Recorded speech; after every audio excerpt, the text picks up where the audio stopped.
Hello, friends. We're going to talk about DAOs and governance and exciting things. This is also exciting, though. Humans and healing is also very important. Sick. All right. So there's not many humans here, and there's 80 minutes that we're meant to have on this panel. So it can be as inclusive as we all want, and literally just yell shit, and we can all argue, and we'll make it fun.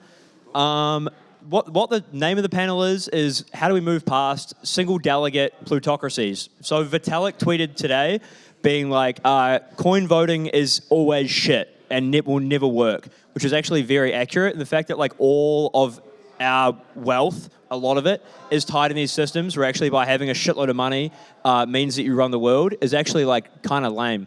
And so this panel is talking about how we can move past just having single tokens being the governance weight and sort of move into a new, crazier reality, whether it be through communication platforms or through NFTs or through scanning eyeballs or through or through sort of creating new infrastructure. What are the ways that we can actually move past that? So without that, I'll kick it over to Ivan and we'll do some intros. Awesome, thanks. I'm Ivan. I'm doing memes and vibes at Aragon. Part of the council there of the DAO, and also doing ecosystem within the association. Hey, what's up? I'm Tiago. I'm right now head of product at Worldcoin. Yeah, looking forward to talking about it. Hey, what's up? I'm Will, CEO, co-founder, Element Finance. We recently launched a new governance protocol called Council Protocol. We're also a DeFi platform. So, yeah. Hey, I'm George. I'm the head of business and operations for Commonwealth. So we build end-to-end DAO tooling, everything from DAO launching to actually facilitating discussion and governance votes. Yeah. So, if we do want to move past a world of all using tokens to govern everything, then what is the best way to do it? Should it be based on being a real human? Should it be based on sort of your participation in the platform on sort of a technical smart contract level? Should it be about the way that you communicate about proposals or governance in a wider format? What does everyone think of if you were building the perfect governance system that wasn't a half-broken democracy like we have in the political way, or a plutocracy like we have in the crypto way? What is the best solution? I wish I knew. Yeah, it's. I think one of the cool things that we have in crypto space is that we can think of experiments and then we let people do it with their money. So there is I personally have an evolutionary view of, at some point we'll figure it out and it will just become, hopefully, the dominant way protocols and projects and DAOs are being run. At the moment, I think both purely financial capital contribution through coins, but also purely human-based voting are both broken, because ultimately the more you contribute towards a common enterprise, the more say you should have on how it evolves. This contribution shouldn't just be tied to how much money you pumped in it. There are a lot of other meaningful ways to contribute towards the project. Yeah, I think that the answer is it depends, right? It depends what you're trying to govern. I'm a big fan of the idea of just splitting out a DAO into a bunch of fractals and just governing each part in a different way, right? So there are certain decisions that you should make one person, one vote. There are certain decisions that you should be based on how much you've been contributing in terms of reputation. And there's other things where you honestly just want to point one person and say he will make the decisions in this scope, right? Or a committee. And so I think in general, there's all of these primitives, right? And obviously, I really think that unique humanness is a common thread behind all of this, because even if you're doing something like reputation, you want to make sure that's not gameable.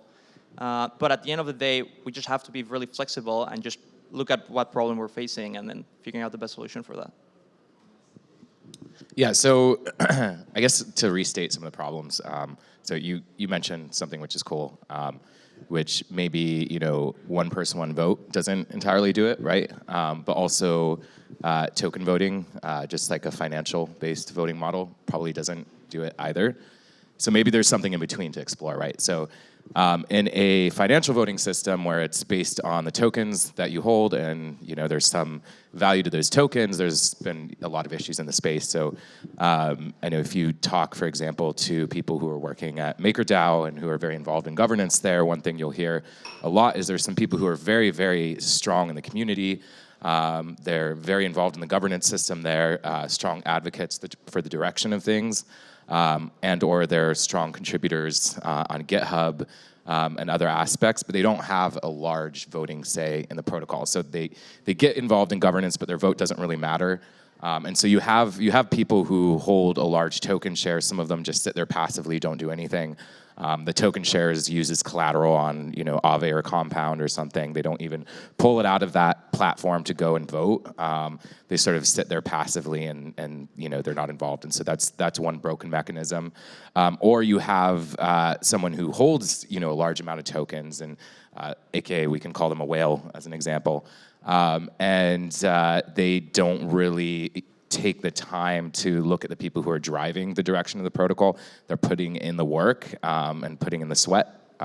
And so they go in and they sort of vote in directions that actually are uninformed and not necessarily align with the people who have put their hearts into it. So that's where you kind of say like the problem where if if it's just based on tokens, if it's just based on the financial side of things, you don't have a good distribution of voting power. And so like how can you solve that? And so a really cool thing to discuss and talk about is essentially how do you give voting power to people who are active in the community, to GitHub contributors, to people that are involved in like care, and it's not just based on the token and financial side of things. So that's how I'd sort of like restate the problem. Yeah. We have like 80 minutes, so I'm just going to wing it. Yeah, it's actually funny because token distribution is the thing that we've done the longest since ERC20 became a thing, and like we still are pretty bad at it.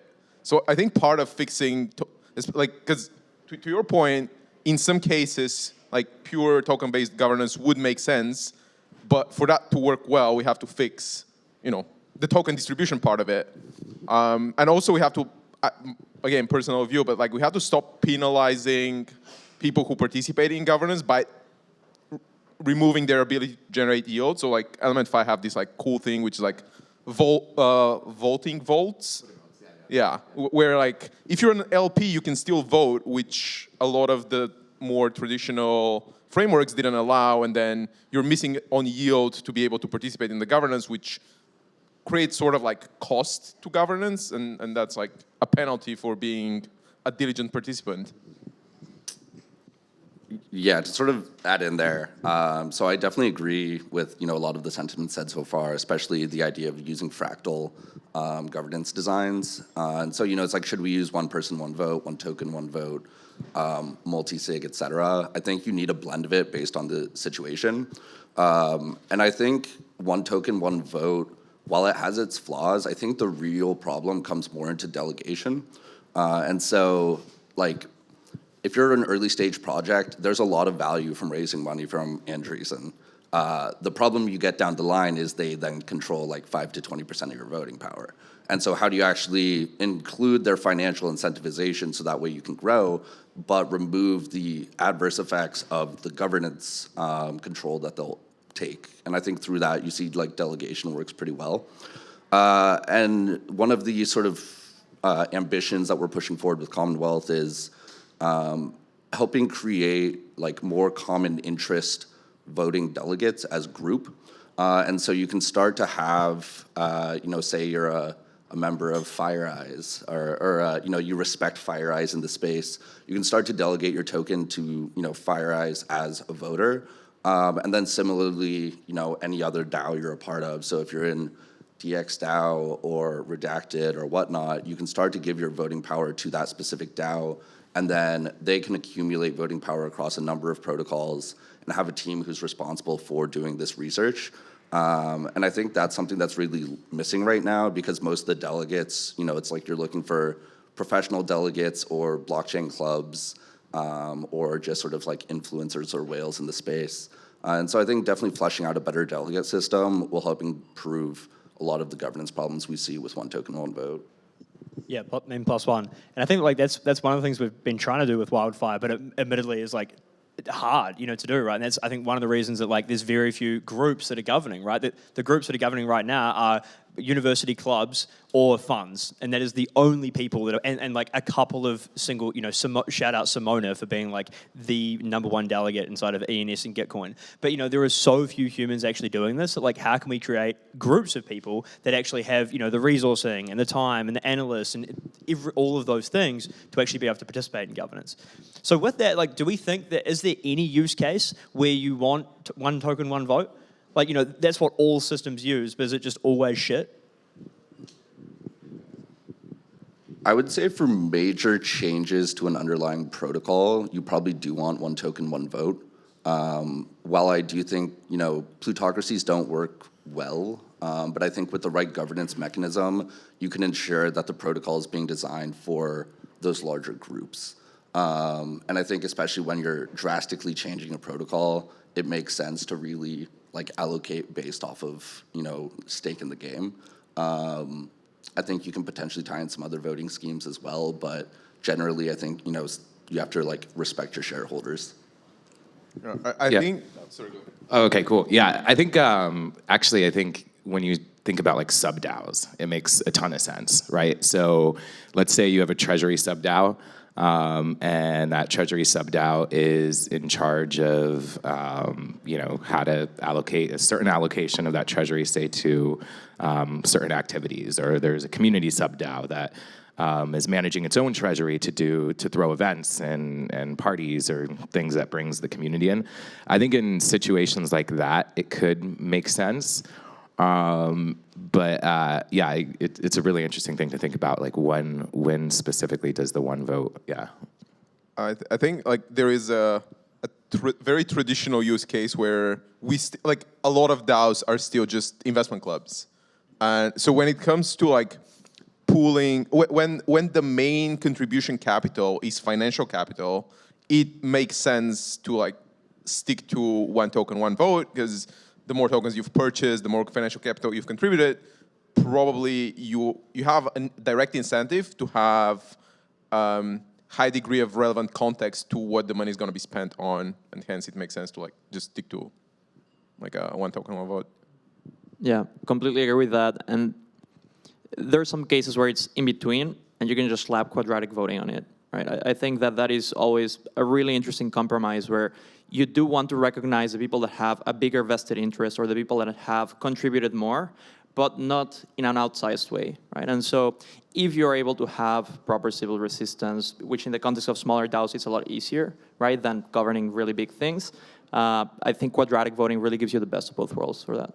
And so if it wasn't going to be one token, one vote, what about if we sort of went round and said, if let's say we're governing random XYZ DAO, and depending on how much engagement I had on the Commonwealth platform, that gave me a multiplier, right? Depending on how many times I'd interact with that platform, that gave me another multiplier. If I was, had proven I was a real human using Worldcoin, that gives me another multiplier. Depending on how much I've used Aragon, that gives me another multiplier. And sort of you end up with having, your address that has 40 different multipliers on it, and that could mean that your vote goes from one token, one vote to one token 40 votes, depending on actually how much you've engaged in a different platform.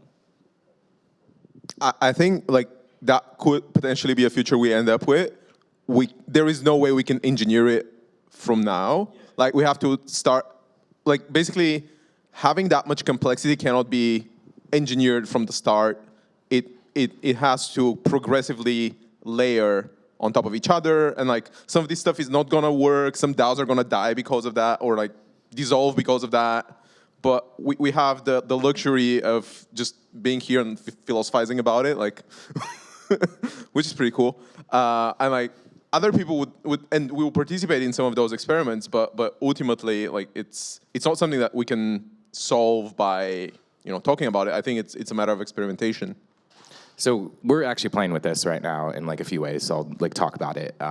Voting vaults is one of them, and then we're doing some other cool things around some reputational standards, things like that. So voting vaults so Element Finance, we released a new governance protocol. It's called the Counts Protocol, We built it from the ground up, so it has built-in delegation and this concept, we like to call them governance Lego pieces. They're essentially these voting vaults. And what a voting vault does is when a vote is presented, the governance system basically queries these different voting vaults that governance launches to determine what your individual voting power is. And so what it does is it essentially reconstitutes the definition of a vote. It's not just tied to the amount of tokens that you have. And so to give some simple examples, for example, the team, all our tokens are locked in what we call a vesting vault. So it's actually the opposite. Instead of having more voting power, we've put our voting power at a 5% multiplier. So we only have 5% of the total voting power that we would normally have. We take this to a number of other examples. So like one is if you hold the token of another DAO, for example, you could create a voting vault that gives you, let's say, a 50% multiplier in voting power. So this is sort of this concept you could introduce like a DAO merger by doing this. An example that seems to click with people is this idea of a vampire vault. So vampire vault is when you take the token of another DAO and you burn it. And it's like proof of burn. So when you burn their token, you suddenly have voting power in, let's say the, council governance protocol in this case. So let's say there's a competitor DAO, you have everyone burn the token, and now they can actually vote in your system. You give them, allocate a voting power. And so this is essentially the concept of, these voting vaults. You can reconstitute them. And so one of the things that we're playing with is how do we create a voting vault that rewards GitHub contributors, right? And we did like an early experimentation with this. So in our token, voting power drop that we did, we actually, did a analysis of, core Ethereum 1, Ethereum 2 developers in the ecosystem, and also like sister protocols, things like Commonwealth and other protocols. And we looked at anyone who contributed to the GitHub, merged a PR, got a commit into the main branch. They were able to claim voting power, and they could do it in a way where they weren't doxxed. We did this, zero knowledge claim flow, and they suddenly had, voting power in the system. So that was our early experimentation. And so what we're sort of wanting to play with now with these voting vaults is how do you create an identity around these GitHub contributors and say community contributors? And how do you create a voting vault where they can prove that they stake in this voting vault, and now they have a boosted or significant voting power without having to hold the actual token. And now this means that these players who are extremely important to the protocol but might not have, for example, the same financial means as others can still have a strong say in the direction, can still vote as part of that. So I won't continue to ramble on too long because I can talk about this all day, and I can say about how this is in practice, but I'll let the conversation sort of go there naturally. But these are some of the things that we've been working on and innovating on and playing with. And actually, on Commonwealth, there's cool ways to plug that in that we're excited about too. So. And on the Commonwealth point, have you thought about I think everyone and their dog is talking about building DAO tooling at the moment, right? It's like, oh, we need DAO tooling. But actually, what that actually looks like is a lot more complex than it actually is. But, if you have different DAO platforms and you can sort of have some level of on-chain reputation, which might be transactions, but it might also be engagement, right? If you've commented 50 times, if you've been upvoted 1 million times, whatever it might be that actually gives you governance weight. Have you guys thought at all about that? Yeah, 100%. So we definitely are looking to build out reputation standards based off of cross-chain interactions. So especially if, it's most people are a part of probably about 10 to 30 tokens or hold that many. And so if you're active in this many different communities, you want to be able to first sort of see someone's history across all of the communities. So what are they saying? What are they saying in Aave? What are they saying in Compound? What are they voting? Are they actually voting in line with what they're saying in these forums? And right now, there's none of this transparency. So sort of our first step is really bringing that transparency to the forefront. From there, you can then build out these profiles even further to include different reputational standards in terms of, yeah, exactly, like your comments, posts, upvotes, proposals created and passed. And you can start to get a really good idea of, who are active contributors, who's actually really adding value.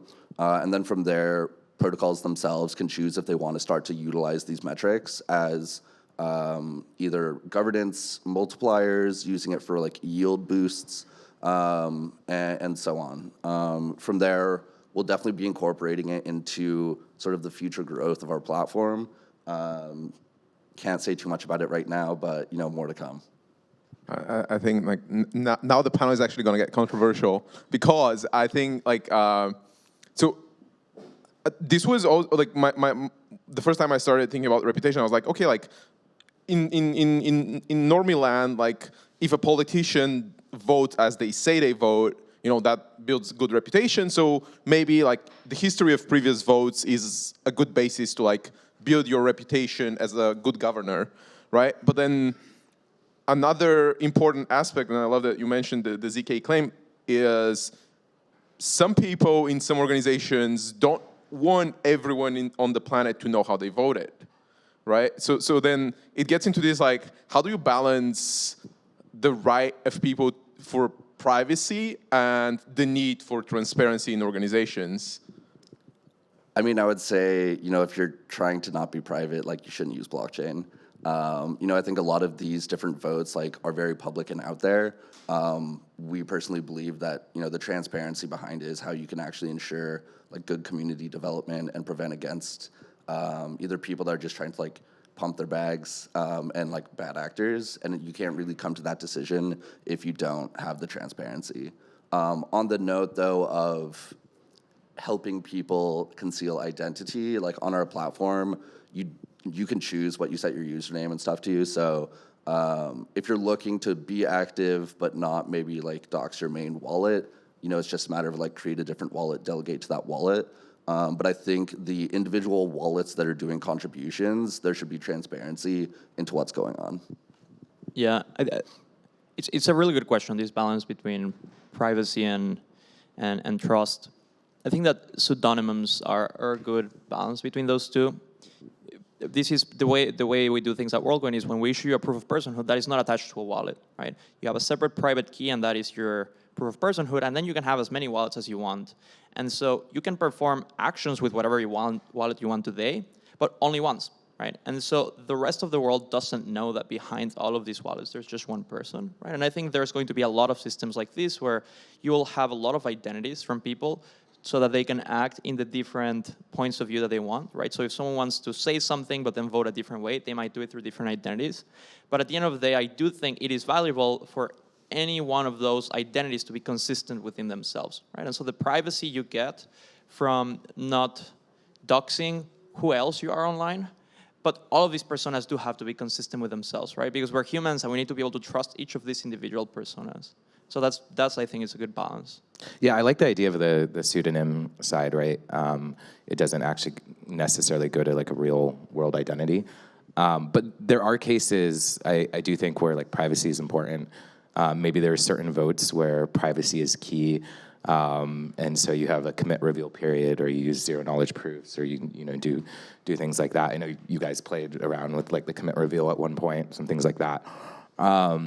So I was even I was in a workshop yesterday where we were exploring some problems in DAOs and different solutions, and we were thinking, do you reward people who generally are voting for proposals that end up passing, they seem to be on point? Things like that only work though if there's a privacy aspect, right? Because otherwise you just vote with the herd. But real quick, I want to sort of change the discussion a little bit, because you mentioned something which on Commonwealth, sort of what you want to do is look at people who are commenting, who are upvoting, who are active, and how do you take that and do a multiplier? And so I'm a huge believer in that. I think that's really cool. You can build a reputation around that, but it also presents another problem, which is vote farming or vote mining. So once you start putting criteria by which users can sort of build a reputation, get a stronger vote, and then essentially get better incentives. Then you find bots go and start, mindlessly doing these activities, and they game the system. How do you prevent that? Same thing even with GitHub contributions, right? Now, someone, instead of squashing their commits, they do 20, commits and try and do that as to increase their contribution count or things like that. So I've been thinking about this a lot. I'm curious if what you've thought about regarding it. Yeah. So I mean, generally, you're spot on. I think moderation becomes really important, and we already see this with airdrop whitelists, with Discords, and generally community management, where you have certain managers that help limit and prevent spam. And so I think with that, you'll see a similar resolution where Commonwealth as a decentralized platform doesn't necessarily want to do the moderation ourselves, but we actually want to empower all of the communities to moderate themselves. And so with that, they will then have voting power in order to blacklist bad actors from the platform. So if certain accounts are being created that are doing bad actions, immediately will get blacklisted from that community. And then similarly, you can then also have different communities on the platform vote if a specific community is a bad actor. Say there's a fake Uniswap that pops up and it's just very clearly not Uniswap. They're trying to I don't know, do some random stuff. The rest of the communities, Element, DYDX, Redacted, et cetera, could all come together and be hey, this one community is bad for the total platform. We should get rid of them. And so having multiple levels of moderation and sort of governance within your governance platform, I think is definitely important for limiting all of the spam. I think that on top of that, moderation is obviously very important, but when you think about it, it's the same problem that we have to deal with airdrops, right? The reason airdrops are retroactive is because if you announce the incentives up front, people just go and farm them, right? This is the same problem that you would have here. And so really it comes down to the case, if you ask me, right? When you make one comment, that should give you 5 tokens, but your 10th comment shouldn't also give you 5 comments, right? And so what you can do if you have, in cases like this, right, or let's say that you're talking about organizations, right, you're talking about each individual clubs and how they participate, right? It's really easy to know that there's only one Harvard crypto club. And so the way you reward that club should be on a curve, right? It should not be linear. And so what that guarantees, it incentivizes people to participate, but it just de-incentivizes abuse, right? Because you just stop getting rewards the more and the more you participate. So just to go on that quickly, I generally agree, but almost in the opposite way. I don't think your first comment should give you 5 votes. I think your first comment should give you 0 votes. I think your second one should probably also give you 0 votes. And I think maybe your 50th comment, you actually get 5 votes. And then maybe it's your 100th, you get 10. And so generally the way I sort of think about these vote allocation is in stepwise curves. And so especially within communities, you're gonna have a lot of lurkers who come in, maybe they leave a comment, maybe they leave an upvote. You're gonna get people that are trying to farm. So also how do you give yourself enough time in order to catch them before they can actually do any real damage in terms of vote? So with that, you can also include how long have you been in the community beyond just even when, or how many actions you have. And so with this, you can begin to identify sort of low-level contributors, lurkers, medium-level contributors, and then your super contributors that are on your forum every single day. They vote on every single proposal. They've been around for a year and a half, and it's you want to reward that kind of contribution. And so beginning to break this down more into personas and how that fits into a stepwise, I think is the right way versus doing just a quadratic curve. Just a request for the fellow panelists, let's speak slower because we have another 50 minutes to fill. This predates even our space, but as soon as a metric becomes a signal, it's going to be gamed. And so I think for that, to prevent that, basically, in perpetuity, there's going to be some soft, iffy element to this that relies on things that we can perceive uniquely as human beings. And basically, it's not going to be an algorithm of like if you come up with an algorithm of how to get more governance power, it will be gamed. I think like part of it is that like we have to have those experiments, you know. So I think like I'm super, and actually like that's a super fucking dope proposal. The idea that like you have a forum and there needs to be some validation. Obviously, you can't just say like a 500 times, but like assuming you've had like enough upvotes, if you've had one with 10 upvotes, you get nothing. But if you get 10 or 100, then you actually suck in your rule. Like someone should just do that. We should just make that a proposal now and just implement it in it, because that's a fucking cool idea. And like it would be. I mean, let's do it. Let's do it. And like, you know, I think it will be gamed, and but like that's okay. And like let it be gamed, and like see what the outcomes are, because I think like we don't know how these incentives play out in bot land yet. And I think like even the bots, if the bot ends up being useful, sweet. I agree with this. Like, just try it out. Bots will definitely figure out a way to game, but you won't figure that out unless you try it out, and then you continue to do that, because you can't just do retro rewards for things like this that need to be continuous forever, right? Eventually, you have to create a system, and you have to create a system that probably combines some human identity aspect with moderation, and then, you know, in this case, sort of the identity aspect is building up your reputation over time. And I think the stepwise function, that's really cool, because, you know, if someone spins up a new identity and like their first comment is 50 votes, then, you know, and you do it on a curve where, you know, over time it decreases. If you do it that route, that becomes really problematic, because then you're basically incentivizing people to just spin up new accounts, you know. And so doing this reputation over time is, you know, is a really cool way to do it. But yeah, I'm a huge fan of just like put the proposal out there. Let's try it. Let's see. As soon as we're done getting fucked up in Amsterdam, I'll be there. I think it's cool. So like changing up slightly then and going back to what we're talking about privacy, what do we think about the idea of like, should you be able to vote privately? You know, like it's a really interesting discussion, and it sort of came up through recently with the stuff that went on with ENS of like and sort of the Brantley situation of like how people want to vote or morally think they should vote versus them being scared of being called out for voting a certain way.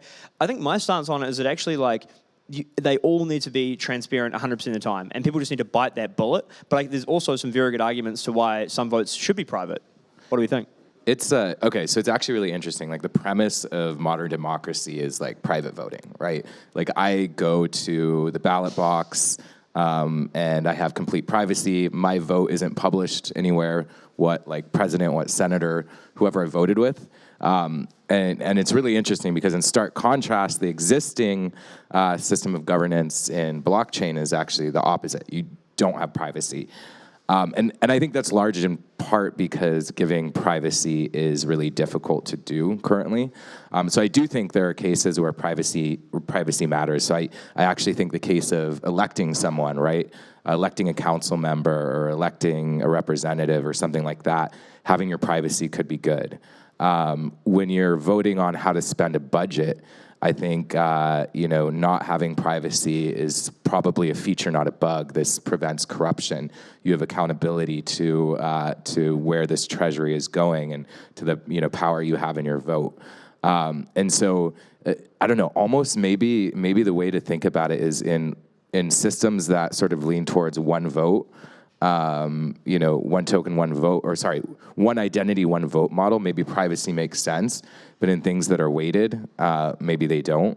But yeah, I think this is like a really interesting topic, and it's cool that it's in contrast with how current societies operate, right? I think so. As infrastructure builders, we should absolutely create the tools to enable communities to choose that modus operandi for themselves, and then just put it out there and see what works best.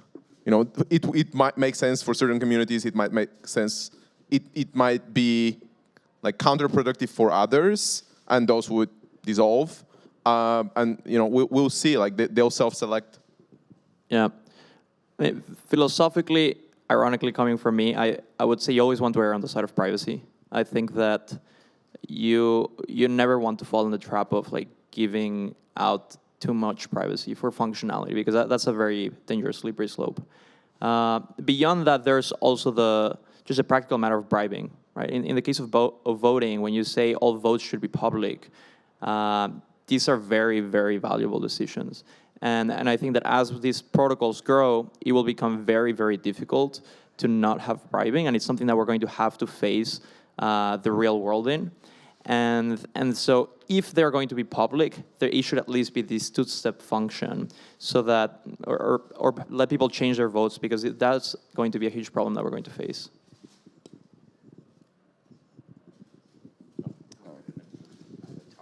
Okay. Yeah, I mean, generally, pretty interesting thoughts. Definitely would be curious to see how it works in like person or like in reality. I think one of the topics I'm most interested in with that is how would that affect voter turnout as well as like hitting quorum? Because I feel like there are a lot of people where a vote's like 99% yes or no, but it needs to hit 10% quorum, and so then you get a lot of people that are just like throwing on their vote so that way they can like help it pass in that way. Whereas if you have it as a private vote, you don't necessarily know where it stands. Maybe you also haven't read up on the vote, so you don't know which way you should be voting. Yeah, and so I think probably if we end up going a private route, we also have to like rethink some of the ways that we're actually structuring the votes themselves. Okay, tell a quick story about bots. so we were talking about bots earlier, and how you like present these new solutions, and then people figure out how to game them. Sometimes they don't just game them. Sometimes they do they grief you. They try and grief you in some way, and this is what's cool about trying things out. You get to create solutions that are like resilient, right, to bot activity. So. We had fun, so like one Saturday night, so we did this like ZK claim process, essentially. So we rewarded GitHub contributors across the ecosystem. So we had a list of GitHub IDs, and essentially what you could do is we had this issue thread on GitHub.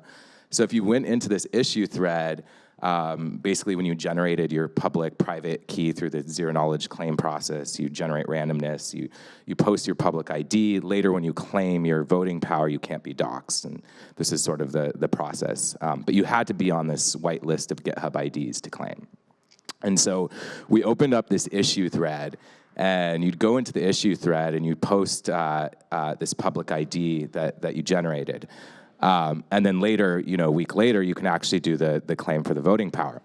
And so what ended up happening is I think someone started trolling us, and this is like how our system ended up adapting. We had all these like brand new GitHub accounts that weren't whitelisted, so they wouldn't have gotten anything, so it made no sense. That just showed up, and on these issue threads, they started posting random public IDs. And so it started happening, and I look at my phone, and I'm getting like a notification every 5 seconds. I'm like, wow, all these people are going through. This is really cool. All the developers that we whitelisted, they're going to claim their voting power. I'm like so excited. But then I keep getting the notifications over and over again. So then I log in, I'm like, okay, we have a bot attack. The bots are coming. So at first I'm like, okay, it's not a big deal. It's just annoying. It's just like spammy, right? Who cares? Like, they're not going to get anything. So I start antagonizing like the bots on Twitter, and like start talking about it. It's funny. But then we realize there's a comment limit on issue threads. So the comments get to 2,500 and the issue thread closes. And so all of a sudden, like, people who actually had a valid claim were now griefed. They couldn't go in and put their public ID. So it's like 1 a.m. or like midnight in like USA time, in Eastern time. So we get up and we're like, okay, we need to fix this now because people in Europe need to do their claim. So the first thing we do is we generate a new issue thread. We're like, okay, this is the quick thing. We're going to do an issue thread. So the bots find the new issue thread immediately. And then they start like posting even quicker. So we're getting like a few comments a second at this point. So then we're like, okay, how do we combat this? So we end up building a bot that deletes their comments. So we'd go in, and anytime an invalid comment would show up, our bot would go in and delete the comment. So they'd post, we delete, they'd post, we delete. We'd prevent it from getting to the 2,500. then the people who were running the bots got like smarter, so they scaled it up. So they ended up beating the speed of our deletions. So it was fun. So we had to end up like scaling up our deletion script, and then they scaled up their posting script. Then we had to scale up our deletion script. So we're in this bot battle. And then we're finally like, okay, someone from Yearn actually gave us like a really good idea. We're like, okay, let's like launch something right now that's like bot resistant. And so instead what we did is, instead of commenting on this thread, we had a public gist. And you just fork the gist, and then you delete the gist, the content, and you put your public ID there. And then that was bot resistant. We deployed that, the bot suddenly disappeared. And like, I'm so curious who is trolling us.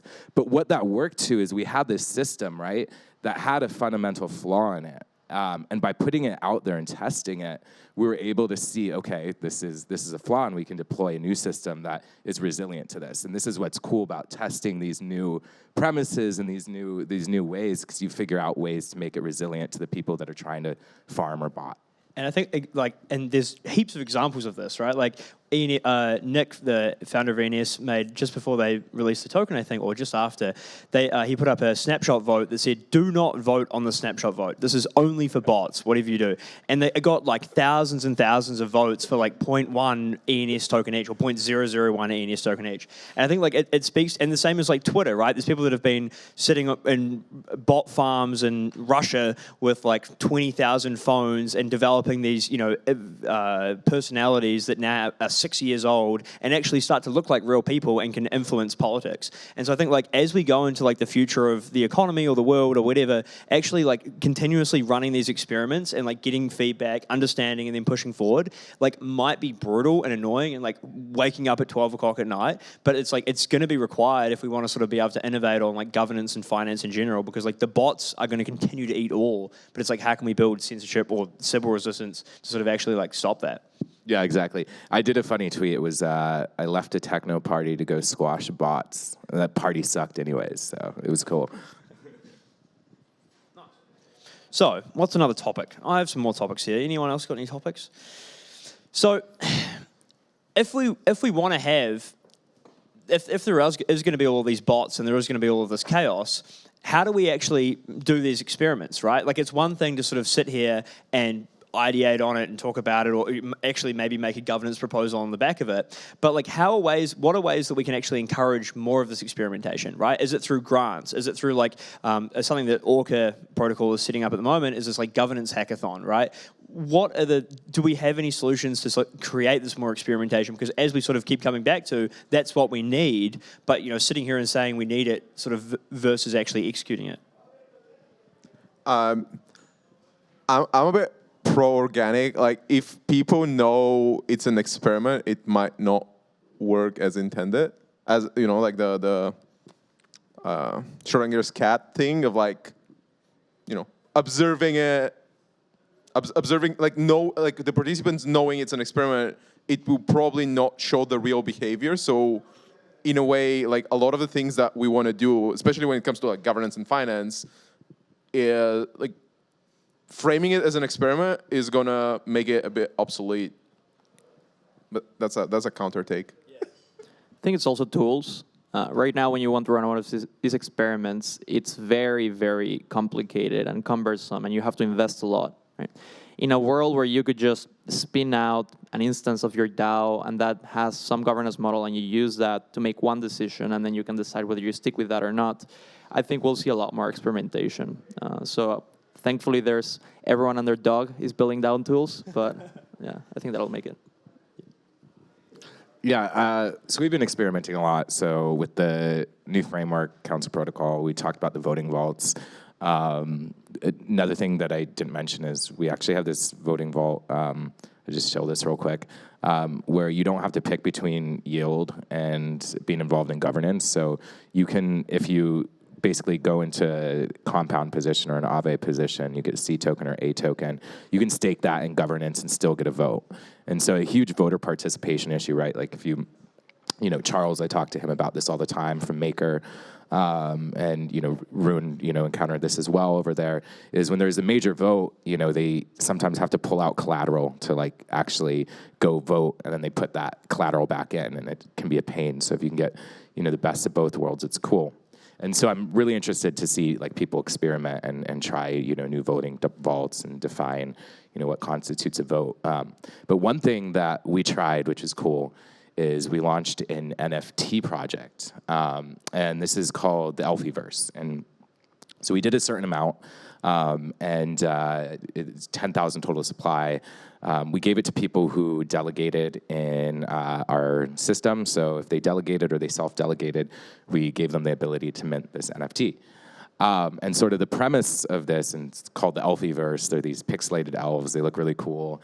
And sort of the premise of this is, I'm very much a believer that NFTs and DAOs are extremely complementary because you can build reputational aspects around NFTs. You can also use NFTs to essentially build community, right? Like one of the cool things we see currently in this market is these NFT projects build amazing community, right? There's people feel connected to their JPEG, to this community. They throw events together.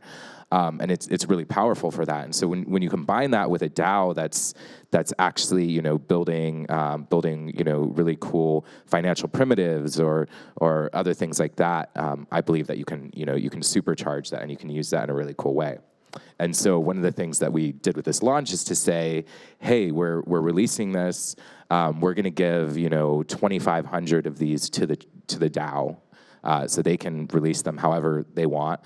We gave them to people who used our protocol, who delegated, and now like we're super curious to see how this can be experimented and how these two worlds can merge. And we have a ton of ideas. I want to see really cool proposals go through governance. I'll give a bunch of suggestions, and I think this could be like a good premise for a discussion now.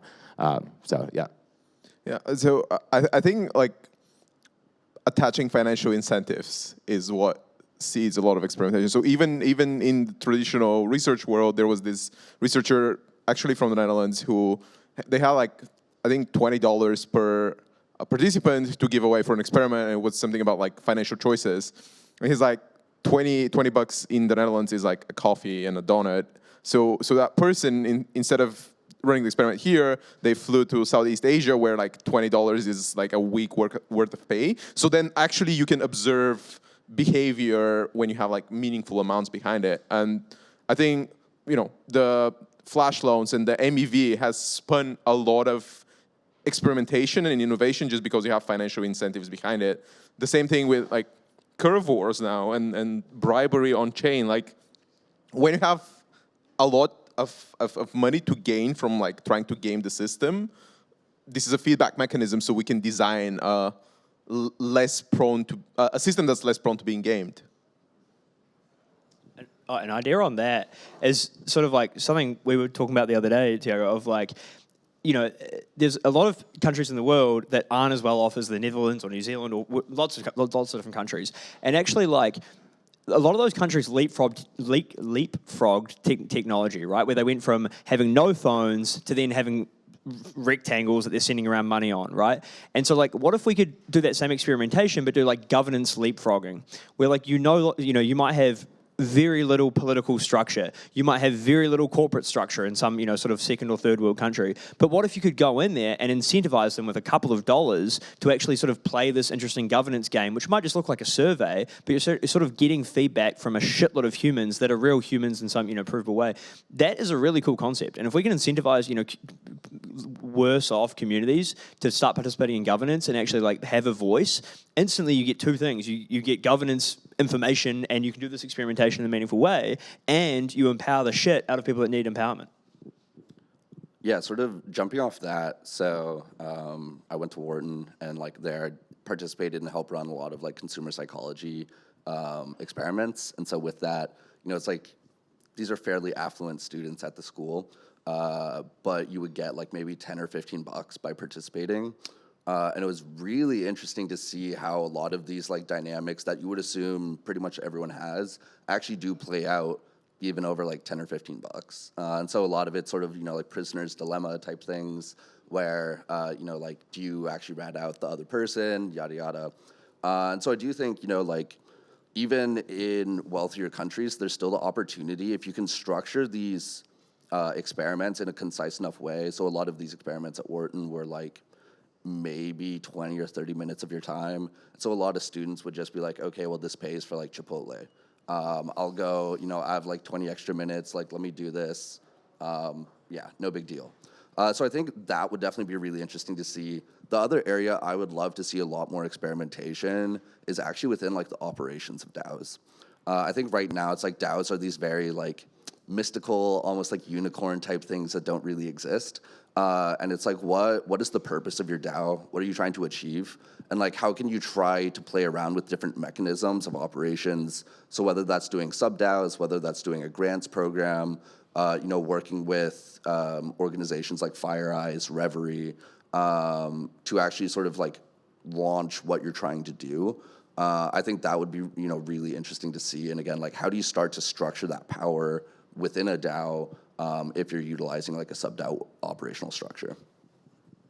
Yeah, I think we've talked about this leapfrogging thing quite a bit, and I think it's very interesting. It's a double-edged sword, for sure. I think that you can also fall on the side of treating people like lab rats, right? And you do not want to like take advantage of the fact that people make a lot less money in a country like Mexico, where I'm from, and like just experiment with them, right? But I do think there's something about filling vacuums, right? I saw a tweet, I think yesterday or the day before, like some VC, he was saying like, if you're selling a product to companies, but that is really cool, but they have to change the way they work, just go to like really early stage startups, right? Instead of like going to later stage startups and try to change the way they work, just like make them do it from day one. And that's like a lot easier to get adoption, right? And then eventually that'll trickle down.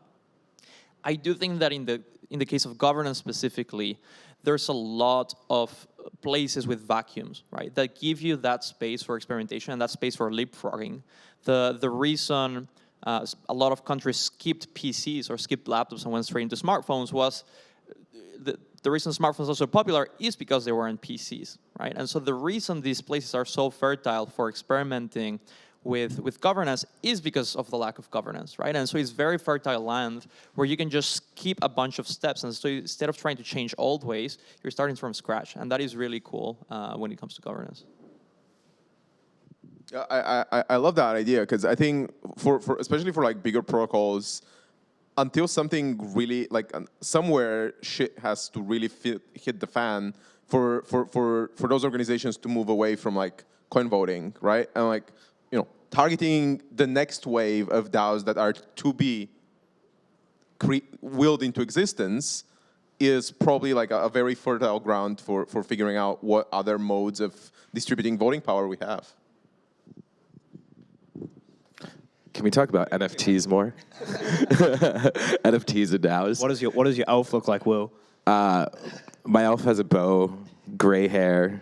He looks pretty cool. There's some cool ones. IRT. There's some BDSM elves. There's some there's some great variety. They're pretty cool. But yeah, I think the like combination of the worlds are really cool, and you'd sort of use the NFTs that you hold as a single vote identity reputational layer, especially if you're able to link that to the fact that you've been validated to a GitHub ID, right? So there's a way that you can do this without revealing which GitHub ID it is, right? We did this process already in a primitive form with giving voting power. So you could say, for example, any GitHub contributor that's on this whitelist, maybe there's 50 contributors, right? For these repos. Now, if they were a contributor, they can go through a claim process, and you don't know which ID they were, you just know that they belong to that list of 50 IDs. And so maybe they get an NFT that belongs to a certain warrior elf faction, or maybe there's like a staff, like maybe there's a set of potions you get or something like this. And this indicates that they were a GitHub contributor, but you don't know which one, so they still have the privacy. Or maybe you want them to know which one. Maybe, that's a whole nother debate. And so, you have this warrior faction of elves, and now you know that if you're a warrior faction, you did contribute on GitHub. You were a developer on this project. This has been verified. And so now you actually have a vote towards certain things that are, developer related, maybe setting parameters on various things in the protocol, and you have an outsized vote in that area, and so you can start doing these really interesting things. Maybe you do certain behaviors in the protocol that are value behaviors, right? And you can level up your elf. You can get some new other cool new accessories, or you can belong to a new faction, or you can get gray hair. You can switch your hair to be gray, and that makes you like a wise elf, or something like that. And this can give you further incentives, right? Further voting power. Maybe if there's mining incentives or things like that can be even increased from a rewards perspective. And there's a lot of interesting things. And so I'm pretty passionate about this. I'd be curious to hear what you all think. Yeah, I'm super bullish on like expertise related voting power, but I think there should be a context element to this. I think Colin, you're doing some like reputation decay interesting stuff, because expertise is not necessarily the sole determinant of how good of a decision you can make. It's about context. So, having a lot of contributions to a certain community is meaningful, but if all those contributions happen like a year ago, probably you're not anymore up to speed with what's going on. So like we have to think about, we have to, I don't know if we have to, like, I find it exciting. I like to think about this aspect of like, decision-making power that's tied to your either expertise or contributions to decay over time as you start losing context of the reality of the organization. So, slight pivot, but on the point of sort of reputation and how you decide like who should be making decisions, one thing I think about a lot is, again, like who is the right person to make a decision. So say you do have like a sub-DAO for like risk management, you're a pretty early protocol. It's probably like a bunch of people between the ages of like 17 and 27 doing your risk management, which, makes total sense. And, say all of a sudden Jamie Dimon wakes up one day and he's like, wait, TradFi is broken, crypto is the future. He joins your DAO, like, do you give him risk management, like, privileges? Like, does he get on this DAO? And, like, even in a more realistic situation of just, like, people in your crypto community, do you end up placing weight on this person has been on the risk management team so they, like, know what's going on, versus, this person that just joined is maybe more knowledgeable? So again, like, how do you decide who has power? Jamie's noob, no. No coiner noob. And actually, like, how do you elect those people into power too? That's the interesting thing to me. Like, as a regular voter, and I know nothing about risk management, should I really have a say in who should be representing risk management decisions, unless I'm somewhat informed or aware of that? Or if the risk management committee that's somehow been elected, or maybe they've been appointed by another committee that's been appointed to elect, or whatever circle we go into, if they start performing badly and making bad decisions, how do you replace them in a liquid manner? These are really there's like a ton of answers to all this, right? And I think people are trying a lot of different things, and I think we're seeing a lot more experimentation with this. But yeah, these are the cool questions and premises to test. I really like the fluid rage kick in a way. I think that's like one of the, so we're talking a lot about creating operational efficiencies in DAOs and like working better, but because of this anonymity, pseudonymity, the lack of formalized structures, I think actually we would need to have certain level of redundancy. So when you remove a bad actor, someone has enough context to step in and replace them, which means that at all times you have to keep two people sort of like aware of what's going on within, or two teams with what's going on with a certain function. And that's a thought that just occurred, so it might be a bit hollow. Wait, explain that more. I'm curious. So Dive into it. basically, if you have a risk management team, it almost feels like you have to have sort of a backup team that is being paid just to be prepared to step in. So like I used to work in energy before crypto, and like there is this concept of cold reserve, which is like there are a bunch of like gas power plants that get paid just to be ready for when the time comes and there's like peak demand and you need them to like kick off.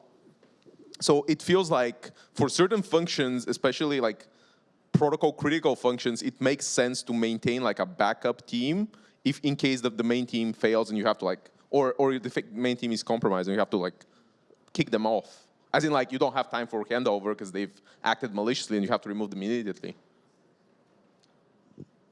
Yeah, so I mean, I guess curious there, like, where do you, like, what is the trigger event of this is a bad actor? Like, obviously, you know, there's like rug pulls where it's like, okay, they just like, it's very clearly a bad action, but there's a big gray area in between. I really like the idea, but like initial thought was like, okay, do you do like, maybe you have 3 teams and you do a private vote and then it's pretty much like of the 3 teams, whoever votes like in a direction. So that way, again, you're like decentralizing a bit more.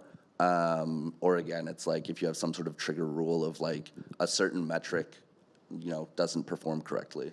And I think that opens up the question of like, how do you kick out people from a DAO in general, right? And there's very little example. There's some sort of like social, smaller DAOs where there's been people kicked out of them. But in terms of like larger scale protocol DAOs, there's almost 0 examples. And even when delegates have acted really, really horrifically, still their delegation might go from 500K to 300K because actually people can't be fucked to even move their delegation over.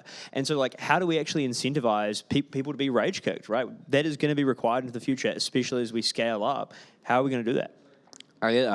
Actually, so we had a cool workshop yesterday where we were actually like exploring this and cool solutions. 2 guys from Maker and they're governance facilitators there, and so we're just talking about a bunch of their pain points too.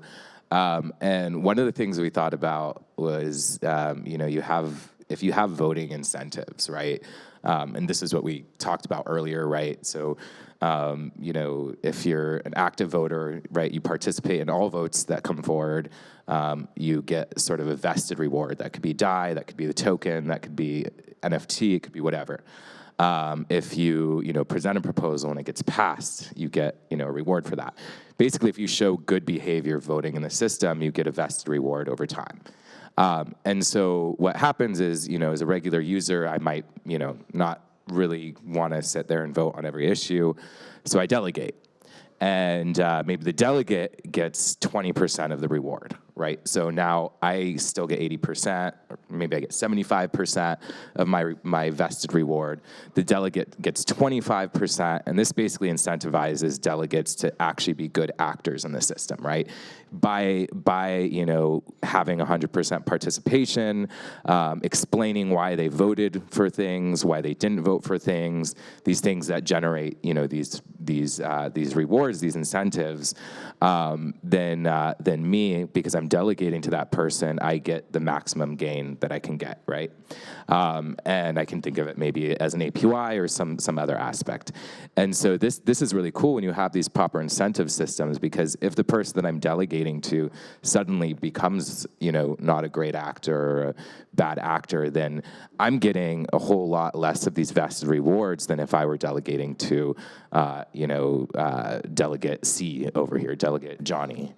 And so now I actually do care. I can go into the system and I'm going to switch who I'm delegating to because I care about these vested rewards over time, you know, in the system that I'm delegating to.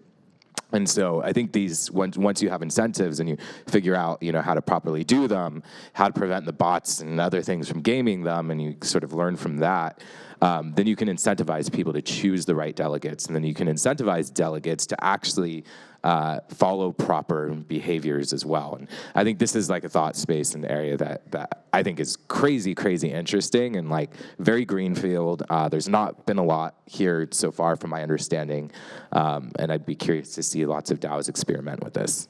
So offboarding is like a super interesting topic for me. back in energy, I worked for a French state-owned company, so I was virtually unfireable. And like in Web 2, sort of being part is the default state. And then Victor from MCV, he mentioned this really cool concept of like periodically everybody gets fired and like they have to be voted back in their role, or they have to like repledge and be accepted back into the DAO. And this removes a lot of the stigma of like offboarding someone as being fired, right? If the default state is like, you know, every 4 months we have to reiterate our willingness to be part of that community and actively contribute to it, then it's less like there is less ego bruising with like offboarding someone. And also maybe we have 10 minutes, maybe we can like. Good keeping track of time. You want to go, George, like it. and then questions? Yeah. So on sort of both of these notes of, you know, pretty much having to like run for a position in the DAO, you know, pretty consistently, and then also getting like paid to be a delegate, immediate mind jumps to just like career politicians. And like you end up getting a lot of the inefficiencies there where you'll end up with delegates that are voting to ensure that they maintain their delegates so that way they can just maximize revenue and not really thinking about what's best for the protocol. And then also on the flip side, if you have to continually run for election, you're going to start caring a lot more about like that, like we'll call it investor relations of like boosting your votes and making sure you have the votes versus again, like thinking about like actually sitting down, you know, so that's difference with like Supreme Court and then like Congress where they run like every 2 years. I think there's definitely benefits to those. I think then again, it's like you're trading sort of like one issue for another. I do think that also like how we define being in the DAO should be redefined. You know, I think a lot of DAOs are out there saying like, oh, we have like 10,000 members. And it's like, no, you have 10,000 investors. You have a couple of people that are actually doing work.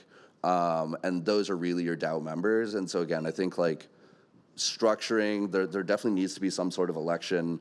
I mean, the offboarding part I think is very difficult.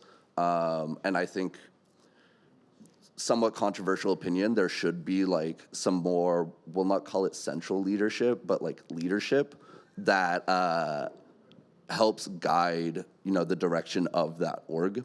I think the best example here is with Sushi, where you see that like pretty much they weren't willing to start like laying down the law in a sense and like drawing barriers, and then they ended up with a lot of bad contributors that started to poison the well. So I think that's like really where you need to start thinking about like offboarding, because like sure, it's really obvious when you have like someone that's doing like a rug pull or, you know, trying to like game the system. But again, it's like how do you like say someone's like a bad member of the DAO? Yeah. +1. Questions?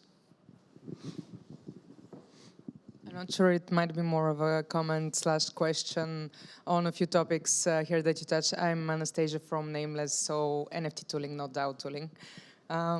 So yeah, also very interested in the convergence of NFTs and DAOs, and basically many NFT projects at the moment, as you have mentioned, are a kind of a DAO, even like a club in itself, but not like an official DAO. So you can have even tiered voting system and so on with different within different NFT projects. I'm following some. I'm not saying like they're really working, but one of the maybe solution of a few things that you mentioned here might be.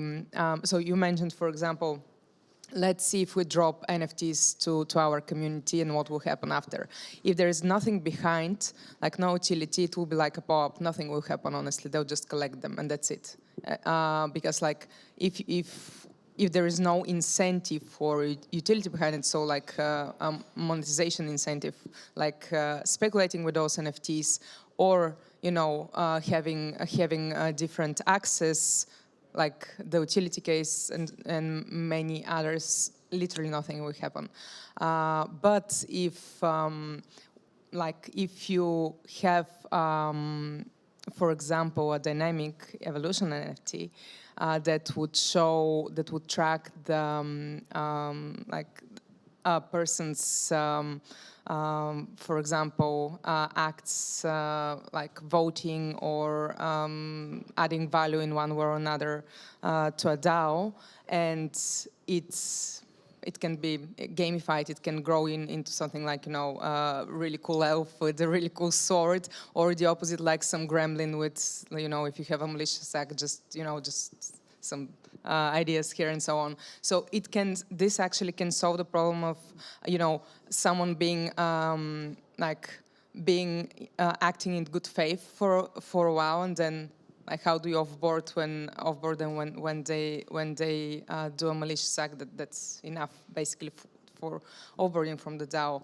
You can basically track that, not award once, for example, an NFT that's higher tier, like based on GitHub activity or based on on their voting and how good they're like. You can have evolution, right? You can have change in that. So yeah. Yeah, I think this is interesting. So I never thought about the punishment aspect. So I like I've thought about the leveling up. So one, I think they're really cool is community gating tools too. So like if you throw an event, you can get an event by showing you have this, or you have VIP at the event or something like that. And then the actual like utility, right, is when you do these behaviors, you can sort of level up, get these accessories, all these cool things. Maybe it gives you stronger incentives in the actual protocol. Things like that. The punishing thing is interesting. Do you like shrivel their hair, or give them remove their arm? They now no longer have eyes. Actually, that's a great question for you. And maybe they get like a poop accessory or something like that. Yeah, drop them some shit. And drop them some shit. They can't remove it from their wallet. And they can't remove it. It's like a permanent ban or mark or something. Oh yeah, absolutely. I just want to add it's not only for punishment though. Thank you for that. Yeah, I'm always thinking about the malicious acts here, like trying to game your system and strategy before you have actually introduced it. Because as Ivan mentioned, always when you have incentives, there will be ones that will be gaming those. But it's also for delegation, I think, because this another general problem I see in DAOs. And I see just because I have delegated to a few of my votes just because honestly I don't have the capacity, the bandwidth to vote in in the DAOs that I have included myself in, for example, and I have no idea what happened. So they're still I don't even remember who are the delegates that I delegated to. So the retraction of that delegation for voting is also something that needs to be solved. This is maybe one way to do it. Yeah, it's interesting. I like it. A check-in with delegation. Do you still know your delegate? Are you still here? Yeah. Are you still participating? I don't know. Yeah. You sparked a thought. Well, you reminded me of my question earlier, but basically related to voting vaults, you said there's kind of this concept of, okay, we can reduce our voting power to 5% of the total voting power. We can upgrade our DAO or our voting, right, as a collective to reduce our voting power in this specific voting vault. I think that as a concept is really powerful. That's one thing I wanted to say. On top of that, I've been thinking a lot about this notion of different capital contributions, what capital is, how we kind of have financial capital, social capital, cultural capital, we have intellectual capital, we have all these different contribution types within ourselves in an organization. And thinking about how we can capture or track some of those things and how that can actually build up to governance power and reputation in an organization. Holy shit, there's a lot to do there.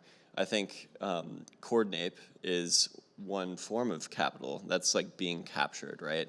And I think there's this kind of, I have no question, I just want to put that forth first, but there's this kind of landscape of different capital types that can be accumulated to form a metric about, what I'm capable of producing in an organization and how that relates to the reputation and governance, right, of a single contributor. And I guess I'm thinking about this around voting vaults specifically because I think it's the most probably accurate mechanic for being able to reduce down like what somebody is actually doing and like see at the most clear level, like, okay, this is what this person is interested in contributing to. This is therefore, or ergo, what they should be voting on and what we can trust them to vote on. How can we also surface that to like some kind of global mean where, okay, now we have accountability and reliance in all these, different,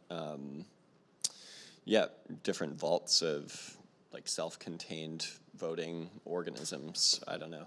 Yeah, it's cool. Like, and then you can categorize them, right? Like one voting vault could be based on like financial behavior, like you said. Another one could be based on community behavior, GitHub contributions, using the protocol.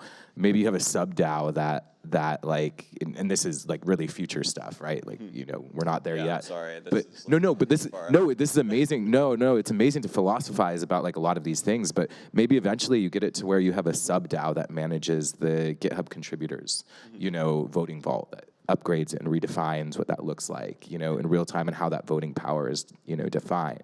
Or, this voting vault is, specifically geared towards treasury votes, right? And things like this, and somehow you can, upgrade that, and governance can manage that. And it just really creates this like really dynamic, fluid system where you redistribute voting power amongst a lot of different, different areas and regions of expertise. And it's pretty powerful. Yeah, I'm like very excited. And so what I say is they're governance Lego pieces, because where I want to see this get to is projects using this, building on top of it, building their own voting vaults for various things. And so if I'm launching a DAO now, I can say, okay, cool, I want to launch it with a compound Aave LP, vault, so they can still, vote. I want to launch it with a vesting vault because I want the team to have less of a voting share, so it's, decentralized, and, really the community has the final say. I want to launch it with a locking vault. We don't want people to transfer, a token or things like that. I want to do it with an L2, L1 bridge vault. This is another one that I've thought about, voting vault, where people can hold. It solves the fragmentation issue. They can hold the token on Arbitrum, on Optimism, on Phantom, on whatever else, on Solana. Near, sorry, and they can, but they can still vote, right? And you have this voting vault, which is a bridge vault, which takes a Merkle route, and then on the L1, it takes the Merkle route, and then it actually produces the vote that they had on on that chain. Yeah. We are 1 minute over. Oh, okay.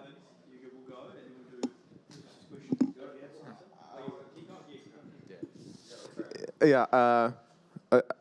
Full circle, we have to fix token distribution, because I think financial capital is the easiest one to quantify, and that's why we've outsizedly rewarded that one. But if you look at the history of human coordination, like the financier became the most important contributor once the modern corporation has been introduced, and like that's the mental model that we lived over the past 200 or whatever years. But it's probably like, it's certainly not the best one that we can come up with. It's the best one for now. Yeah, absolutely. Like qualitative. Okay, final. Okay, about one question about to be a delegator. Do they have some obligation or conditions? I don't know. Imagine you cannot trade with this asset. You cannot be a delegator in several project competitors, or if you are VC. What are if there are any kind of condition that have to have people who is in a governance? We're in a WAGMI world. There is no competition. Nobody's competing with anyone else. But, well, I mean, it is interesting, though, because, I mean, like, as someone that governs stuff, like, that is a conversation that comes up with founders and teams, is actually, if you're participating in this ecosystem and this is a direct competitor, maybe you shouldn't, do that. But, I think it's actually that, hopefully, as sort of what George was saying earlier about like those governance groups developing, right? So it's not a single delegate. Instead, it's a group of people that have the resourcing and communications. I think that'll sort of naturally emerge. Sort of like that, like side picking where maybe it's like the Wildfire group are doing X, Y, Z, and then the Reverie group are doing Y, Z, X, and sort of like that's I guess ABC, different letters. So actually that sort of ends up happening naturally. Hopefully, I think. Just one last thing. So, to that point, I think we're starting to see some of these conditions emerge with Andreessen. So whenever Andreessen ends up delegating their token to university clubs, they actually sign a contract with the club. And there's certain conditions of like you can't miss more than like 3 votes in a row. You have to maintain at least like a 90% voting rate. And then Andreessen does pay those college programs. It's like something like $500 a month or something like that. Nothing wild, but I think that will continue to emerge. And again, like as we start to look at having organizations act as delegates, maybe it's, a portion of yield goes back to them. Maybe it's, like if you end up not voting 3 times in a row, your delegate position like loses, and then like all of the people that delegated to you have to redelegate to somebody. Yeah. Sick. Thank you guys so much.